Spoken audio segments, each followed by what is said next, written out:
ഓം ശ്രീ സായിരാം. അന്തർശരീരത്തിന്റെ 137ാമത്തെ എപ്പിസോഡിലേക്ക് എല്ലാവർക്കും സ്വാഗതം. സായിരാം. ഇന്ന് നമ്മളുടെ ക്ലാസ്സിൽ പറയുന്നത് ഹരിശങ്കർ എന്നുള്ള മോനാണ്. അവൻ ട്രിവാൻഡ്രത്ത് നിന്നാണ്. അപ്പോൾ പിന്നെ നമുക്ക് തുടങ്ങാം. ഓ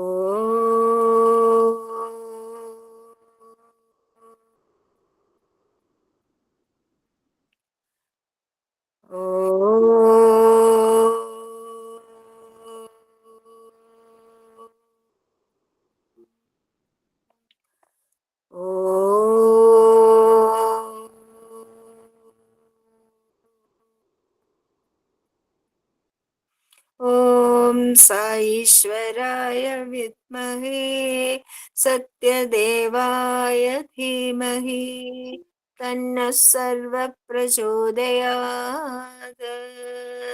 ഓം സായീശ്വരായ വിദ്മഹേ സത്യദേവായ ധീമഹി തന്നഃ സർവ പ്രചോദയാത്. ഓം സായീശ്വരായ വിദ്മഹേ സത്യദേവായ ധീമഹി തന്നഃ സർവ പ്രചോദയാത്. ഓം ശാന്തി ശാന്തി ശാന്തി. മോനെ ഹരിശങ്കർ, വീഡിയോ ഓൺ ചെയ്തോളൂ, എന്നിട്ട് മോൻ വായിച്ചോളൂ. സായിരാം.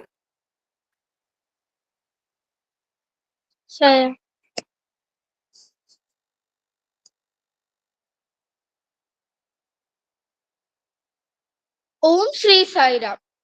ഞാൻ ഇന്നിവിടെ വായിക്കാൻ പോകുന്നത് സനാതന സാരഥി 2022 ജൂലൈ മാസത്തിലെയാണ്. ആത്മവിശ്വാസം. ഓം ശ്രീ സായിരാം. പ്രിയങ്കരനായ സ്വാമിയുടെ തൃപ്പാദ പത്മങ്ങളിൽ എന്റെ പ്രേമപൂർവമായ പ്രണാമങ്ങൾ. ഗുരുജനങ്ങളെ, സഹോദരി സഹോദരന്മാരെ, വിശ്വാസം എന്നത് തെളിവുകളില്ലാത്ത ഉറപ്പൊന്നുമല്ല, മുൻ ധാരണകളില്ലാത്ത വിശ്വാസമാണത്. മാഹാത്മ്യത്തിന്റെ രഹസ്യം ദൃഢവിശ്വാസമാണ്. ഈശ്വരനിലും അവനവനിലും ഉള്ള വിശ്വാസം. സ്വാമി പലപ്പോഴും നമ്മോട് പറയാറുണ്ട്, അവനവനിലുള്ള വിശ്വാസമാണ് ഒരുവനെ ഉന്നതിയിലേക്ക് പോകുവാൻ സഹായിക്കുന്നത്. ഈ വിശ്വാസമാണ് ഏറ്റവും വലിയ കൊടുമുടിയെ തുഞ്ചത്തു കയറി അതിന്റെ പൊക്കം അളക്കുവാനും സമുദ്രത്തിന് ആഴം എത്രമാത്രം വരുമെന്ന് നോക്കുവാനും അവന് കരുത്തേകുന്നത്. ആത്മവിശ്വാസമാണ് അജ്ഞാത ഭൂപ്രദേശങ്ങൾ തേടി നടക്കുവാൻ മനുഷ്യനെ പ്രേരിപ്പിച്ചത്. തന്നിൽ സുപ്തമായി കിടക്കുന്ന കഴിവുകളെ കണ്ടെത്തുവാനും വ്യക്തിത്വം പൂർണ്ണതയിലേക്ക് എത്തിക്കുവാനും മനുഷ്യനെ ശക്തനാക്കുന്നത് വിശ്വാസം തന്നെ. സർവശക്തനും സർവവ്യാപിയുമായ ഭഗവാനിലുള്ള വിശ്വാസം, അവനിൽ തന്നെയുള്ള വിശ്വാസം മനുഷ്യരാശിയെ മുന്നോട്ട് നയിക്കും. ഇത് മനുഷ്യകുലത്തിന് പൂർണ്ണതയും ആനന്ദവും നൽകുന്നു. സർവശക്തനായ ഈശ്വരനിലുള്ള ഉറച്ച വിശ്വാസമാണ് പ്രഹ്ലാദനെ രക്ഷപ്പെടുത്തിയത്. സത്യത്തിലുള്ള ദൃഢവിശ്വാസം ഹരിചന്ദ്രനെ അനശ്വരനാക്കി. ധർമ്മത്തിലുള്ള വിശ്വാസമാണ് യുധിഷ്ഠിരനെ മഹാത്മാവാക്കിയത്. ഇതെല്ലാം അറിയാമെങ്കിലും നമ്മൾ സ്വാമിയിലേക്ക് നോക്കുകയാണ് ഏതെങ്കിലും രീതിയിലുള്ള അദ്ഭുത അനുഭവം ഉണ്ടാകുവാനും അങ്ങനെ വിശ്വാസം ഉറപ്പിക്കുവാനും. പക്ഷേ സ്വാമി പറയുന്നു, വിശ്വാസം വളർത്തൂ, അനുഭവം സ്വാഭാവികമായും വന്നുചേരും. ഭഗവാൻ ഉചിതമായ ഉദാഹരണം പറയുന്നു.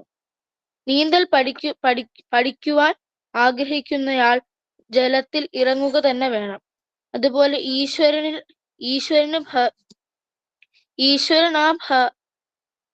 ഈശ്വരനാനുഭവത്തിന് കാംക്ഷിക്കുന്നെങ്കിൽ വിശ്വാസം വേണം. ജയ് സായിരാം. നീ മോന്റെ അനുഭവം പറഞ്ഞോളൂ. വീഡിയോ ഓൺ ചെയ്യണമെന്നില്ല, മോന്റെ ഇഷ്ടം പോലെ കേട്ടോ.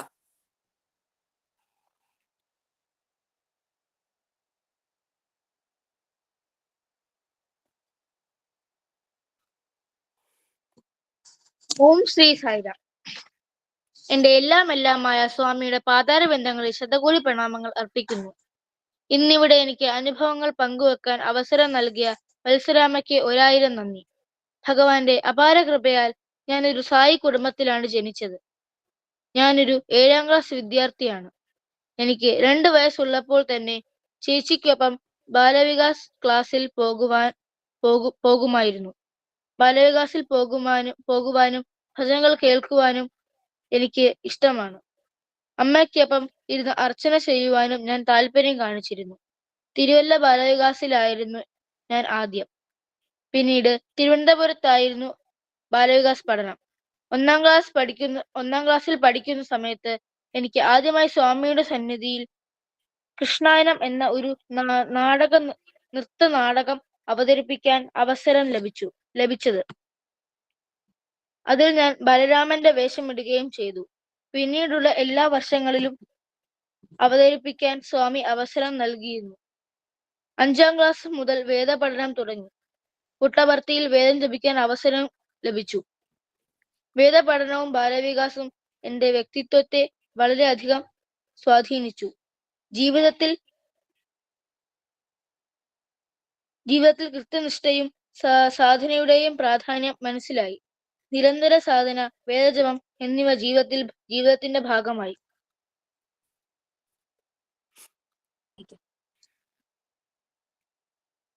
സന്ധ്യാവന്ദനം സാധനയായി ചെയ്തു തുടങ്ങി. ഇത് പഠനത്തിൽ കൂടുതൽ ശ്രദ്ധ കൊടുക്കുവാനും ഓർമ്മശക്തി വർദ്ധിപ്പിക്കുവാനും എനിക്ക് സഹായകമായി. സ്കൂളിൽ പോകുന്നതിന് മുന്നേ അച്ഛനെയും അമ്മയെയും നമസ്കരിക്കുവാനും അവരുടെ അനുഗ്രഹം നേടാനും ബാലവികാസ് എന്നെ പഠിപ്പിച്ചു. ഇത്തവണത്തെ ക്രിസ്മസ് ദിനത്തിൽ കൊല്ലം സമിതിയിൽ നടന്ന ബാലവികാസ് കുട്ടികളുടെ ഏകാദശ രുദ്രജപത്തിൽ പങ്കെടുക്കുവാനും ഭഗവാന് ആരതി സമർപ്പിക്കുവാനും സാധിച്ചു. ഇത്തരം മഹത്തായ കാര്യത്തിന് സ്വാമി എന്നെ തിരഞ്ഞെടുത്തതിൽ വളരെയധികം സന്തോഷം തോന്നി. അമ്മയ്ക്ക് സത്യസായി മീഡിയ സെന്ററിൽ വോയിസ് ഓവർ ചെയ്യുവാനും കിഡ്സ് സ്ട്രീം കോർഡിനേറ്ററായി പ്രവർത്തിക്കുവാനും സ്വാമി അവസരം നൽകിയതിലൂടെ എനിക്ക് മഹനീയമായ ചില അവസരങ്ങൾ സ്വാമി തന്ന് എന്നെ അനുഗ്രഹിച്ചു. ഇത്തവണത്തെ മകരവിളക്കിന് മീഡിയ സെന്റർ മലയാളം ചാനലിൽ ഒരു അയ്യപ്പ ഭക്തി ഗാനം പാടി അഭിനയിക്കുവാനും സ്വാമി അവസരം തന്നു. നിനച്ചിരിക്കാതെ തന്ന അവസരങ്ങൾ, സ്വാമി ചൊരിഞ്ഞ ആഗ്രഹങ്ങൾ, ഈ ജന്മം പുണ്യമാക്കാൻ ഇതിലേറെ എന്ത്. തിരുവനന്തപുരം ജില്ല സായി സമന്വയ സ്പോർട്സ് മീറ്റിൽ പങ്കെടുക്കുവാനും പെനാൽറ്റി ഷൂട്ടൌട്ട് പോലെയുള്ള ഇനങ്ങളിൽ 1ാം സ്ഥാനം കരസ്ഥമാക്കുവാനും സ്വാമി അനുഗ്രഹിച്ചു.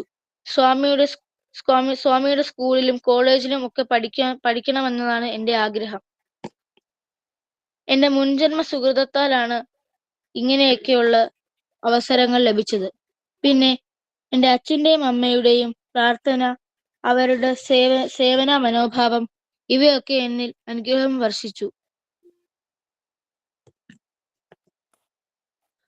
ബാലവികാസ് കുട്ടികളായ ഞങ്ങൾ ഓരോരുത്തരും സായി മഹിമയെ അറിഞ്ഞ് സായി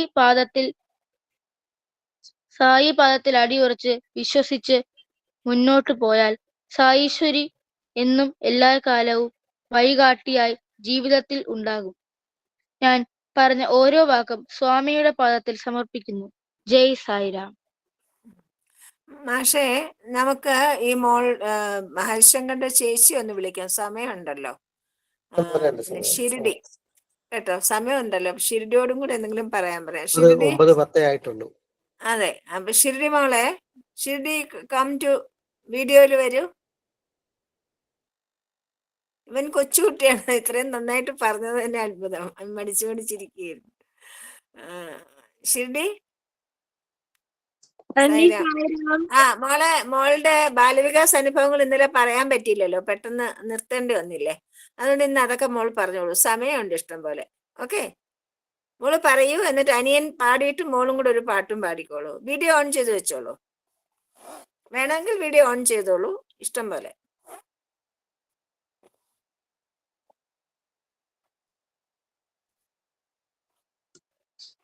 സായിരാം. ഞാൻ നാട്ടിലായിരുന്നപ്പോൾ, തിരുവല്ലയിലായിരുന്നപ്പോഴാണ് ഞാൻ ആദ്യമായിട്ട് ബാലവികാസിൽ ചേർന്നത്. അന്ന് എനിക്ക് തോന്നുന്നു ഞാനൊരു 1-ാം ക്ലാസ്സിലാണ് പഠിച്ചിരുന്നത്. അപ്പൊ എന്റെ ആദ്യത്തെ ബാലവികാസ് ഗുരു സുജ ടീച്ചർ ആയിരുന്നു. അപ്പൊ സുജ ടീച്ചറാണ് എന്നെ ആദ്യമായിട്ട് ഓംകാരം എടുക്കാനും സ്വാമിയുടെ ആരതി എടുക്കാനൊക്കെ എന്നെ പഠിപ്പിച്ചത് സുജ ടീച്ചർ ആയിരുന്നു.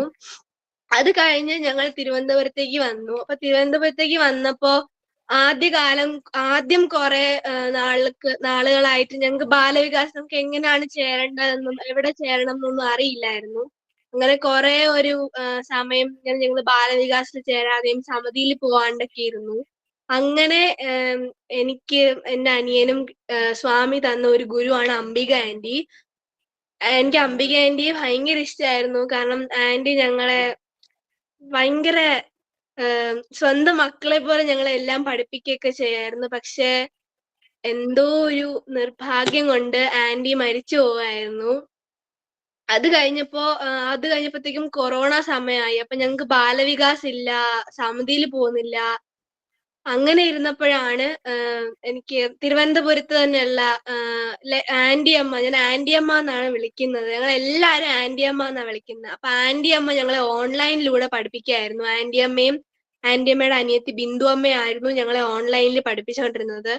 ഞങ്ങൾക്ക് എല്ലാ കാര്യങ്ങളും, അതായത് സ്വാമിയുടെ അഷ്ടോത്തരം, ഓരോ നാമത്തിന്റെ അർത്ഥം, സുപ്രഭാതത്തിന്റെ അർത്ഥം, ഞങ്ങൾ ഓൺലൈനിലൂടെ ഞങ്ങളെ കോലം വരയ്ക്കാൻ പഠിപ്പിച്ചു, പൂമാല കെട്ടാൻ പഠിപ്പിച്ചു. ഞങ്ങളെ എല്ലാ കാര്യങ്ങളും ആന്റിയമ്മയും ബിന്ദു അമ്മയും കൂടെ പഠിപ്പിച്ചു.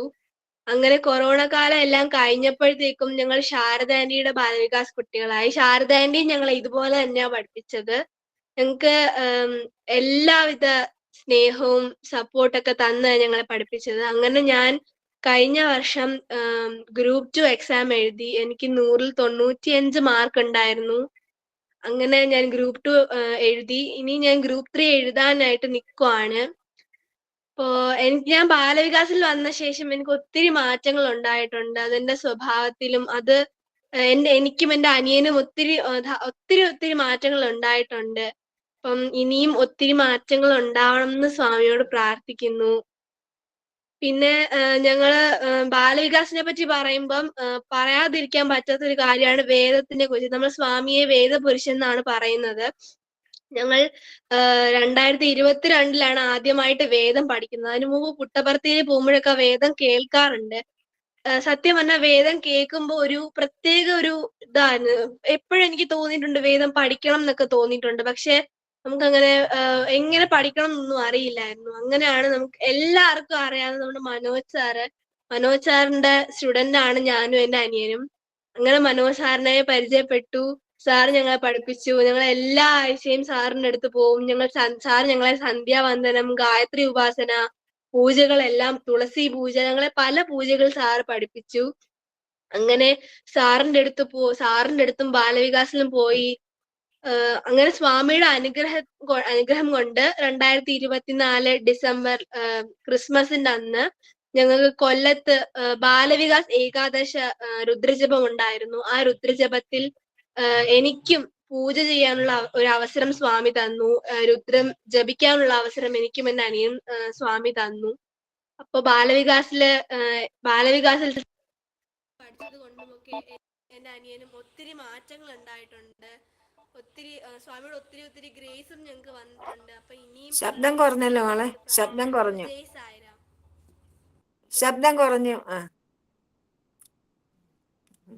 നീ മാഷെ നമുക്ക് ഇത് ചെയ്യാം, സ്വാമിയുടേത് വെക്കാം.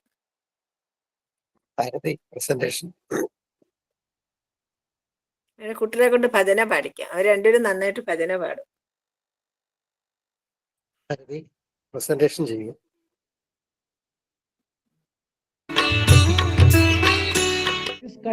ఆవరణము ఇది ఏమిటి? ఈ ఆవరణం, what do you mean by ఆవరణ?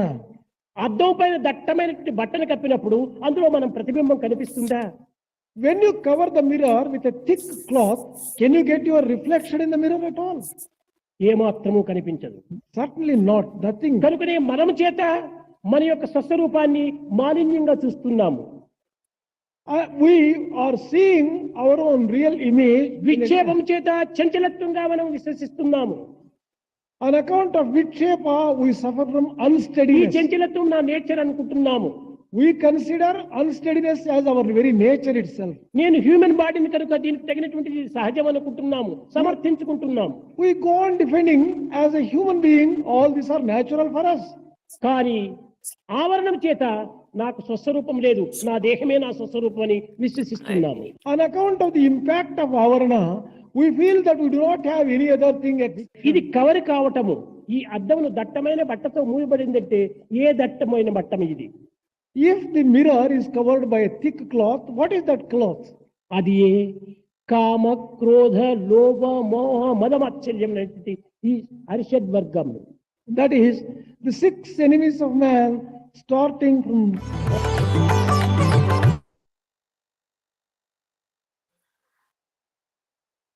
ഹരിശങ്കർ പാട്ട് ഭജന പാടിക്കോളും മോനെ. വീഡിയോ ഓൺ ചെയ്ത് വെച്ചോളൂ.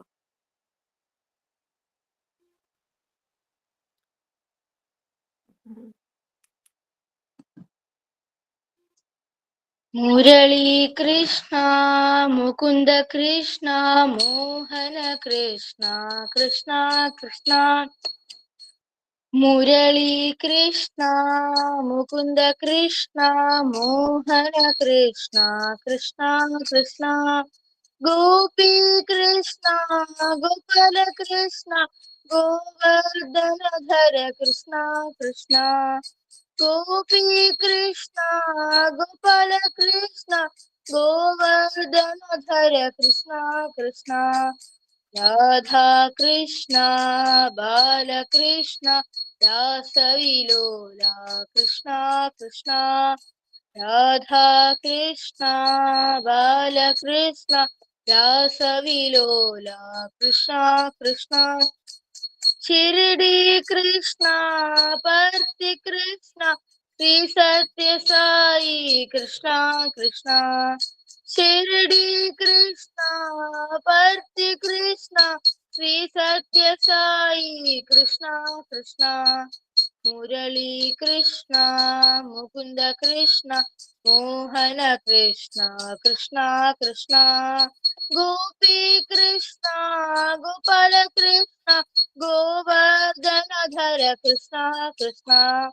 राधा कृष्ण बालकृष्ण रासविलोला कृष्ण कृष्ण.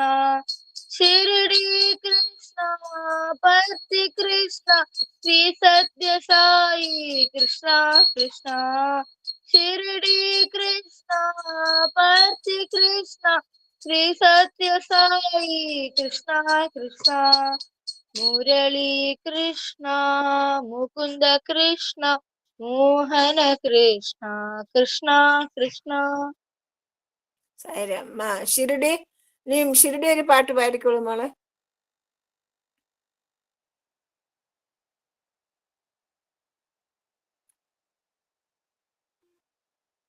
സായിരാം, ഷിരിഡി ഒരു ഭജന പാടിക്കോളൂ. നീലകണ്ഠ തനയ അയ്യപ്പ അയ്യപ്പ നീലകണ്ഠ തനയ അയ്യപ്പ അയ്യപ്പ നീലമേഘ ശ്യാമള അയ്യപ്പ അയ്യപ്പ നീലമേഘ ശ്യാമള അയ്യപ്പ അയ്യപ്പ നീലിമലൈ നായക അയ്യപ്പ അയ്യപ്പ ശബ്ദം ശരിയാണല്ലോ മോളെ. അയ്യപ്പ അയ്യപ്പ നീലവസ്ത്രധാരണ അയ്യപ്പ അയ്യപ്പ നീലവസ്ത്രധാരണ അയ്യപ്പ അയ്യപ്പ നീലകണ്ഠ തനയ അയ്യപ്പ അയ്യപ്പ നീലമേഘ ശ്യാമള അയ്യപ്പ അയ്യപ്പ നീലിമലൈ നായക അയ്യപ്പ അയ്യപ്പ നീലവസ്ത്രധാരണ അയ്യപ്പ അയ്യപ്പ നീലവസ്ത്രധാരണ അയ്യപ്പ അയ്യപ്പ നീലകണ്ഠ തനയ അയ്യപ്പ അയ്യപ്പ. സായിരാം. സായിരാം. അപ്പൊ പക്ഷെ നമുക്ക് ചെയ്യാം അല്ലേ? അതായത് എല്ലാവരോടും എനിക്കൊരു റിക്വസ്റ്റ് ഉള്ളത്, ബാലവികാസ് എത്രമാത്രം ഇഫക്റ്റ് ആണ് നമ്മുടെ കുഞ്ഞുങ്ങളിൽ ഉണ്ടാക്കുന്നതെന്ന് ഓരോ കുട്ടികളുടെ അനുഭവം, അവരുടെ പെരുമാറ്റം, അവര് അത് പ്രസന്റ് ചെയ്യുന്ന രീതിയിൽ നിന്ന് നമുക്ക് മനസ്സിലാവുന്നുണ്ട്. അതുകൊണ്ട് നമ്മൾ ഓരോരുത്തരും നമ്മുടെ കൊച്ചുമക്കളെയും നമ്മുടെ കുഞ്ഞുങ്ങളെയൊക്കെ ഇങ്ങനെ ബാലവികാസത്തിലേക്ക് ചേർക്കണം എന്നുള്ളൊരു ആഗ്രഹമാണ് ഞാനിവിടെ പറയുന്നത്. കാസർഗോഡ് കൂടുതൽ ബാലവികാസ് ഗുരുക്കന്മാരുണ്ടാവണം. കാസർഗോഡിന് കൂടുതൽ ബാലവികാസ് കുട്ടികൾ ഉണ്ടാവണം. കാസർഗോഡ് കുട്ടികളും കൂടുതലായിട്ട് ബാലവികാസ് പങ്കെടുക്കണം. ഇവിടുത്തെ പ്രോഗ്രാമിലും പങ്കെടുക്കണമെന്നും കൂടെ ഞാൻ അപേക്ഷിക്കുകയാണ് എല്ലാവരോടും. സായി ഉപമ. നിങ്ങൾ ഉറക്കത്തിൽ കാണുന്ന സ്വപ്നങ്ങൾ ജാഗ്രത അവസ്ഥയിലെ അനുഭവങ്ങളുടെയും ആഗ്രഹങ്ങളുടെയും നിരാശകളുടെയും ഫലമായി കാണുന്നവയാണ്. അതുപോലെ നിങ്ങൾ ഉണർന്നിരിക്കുമ്പോൾ ഉണ്ടാകുന്ന അനുഭവങ്ങൾ നിങ്ങളുടെ മുൻ ജന്മ കർമ്മങ്ങളുടെ ഫലമാണ്. സ്വപ്നം കാണുമ്പോൾ ആ സംഭവങ്ങളെയും വികാരങ്ങളെയും നിങ്ങളുടെ ജാഗ്രത അവസ്ഥയുമായി നിങ്ങൾ ബന്ധിപ്പിക്കുന്നില്ല. അവയെല്ലാം അപൂർവവും സത്യവുമാണെന്ന് നിങ്ങൾ കരുതുന്നു. അതുപോലെ നിങ്ങളുടെ സന്തോഷവും സന്താപവും കർമ്മങ്ങളും കർമ്മഫലങ്ങളും എല്ലാം നിങ്ങളുടെ പൂർവ്വജന്മങ്ങളെ ആധാരമാക്കിയാണെന്ന് നിങ്ങൾ മനസ്സിലാക്കുന്നില്ല. എന്നാൽ അവയുടെ അടിസ്ഥാനം പൂർവ്വജന്മങ്ങൾ ആണ് എന്ന് നിങ്ങൾ മനസ്സിലാക്കുകയാണെങ്കിൽ ഈ കർമ്മഫലങ്ങളെല്ലാം നമ്മൾ അനുഭവിക്കേണ്ടതാണ് എന്ന ഒരു ധൈര്യം നിങ്ങൾക്ക് ലഭ്യമാകുന്നതാണ്. അങ്ങനെ ഇതും ഒരു സ്വപ്നം തന്നെയാണ്, ജീവിതവും ഒരു സ്വപ്നം തന്നെയാണ് എന്ന് കരുതിക്കൊണ്ട് അവനവന്റെ ഈ ജന്മത്തിലെ കർമ്മങ്ങളെ പവിത്രമാക്കുവാനുള്ള പ്രവർത്തനങ്ങളിലാണ് നിങ്ങൾ ഏർപ്പെടേണ്ടത്. ജയ് സായിരാം. സമസ്തലോകാ സുഖിനോ ഭവന്തു. സമസ്തലോകാ സുഖിനോ ഭവന്തു. സമസ്തലോകാ സുഖിനോ ഭവന്തു. ഓം ശാന്തി ശാന്തി ശാന്തി. ജയ് സായിരാം. നാളെ വായിക്കുന്നത് സായിരാം. സായിരാം. സായിരാം.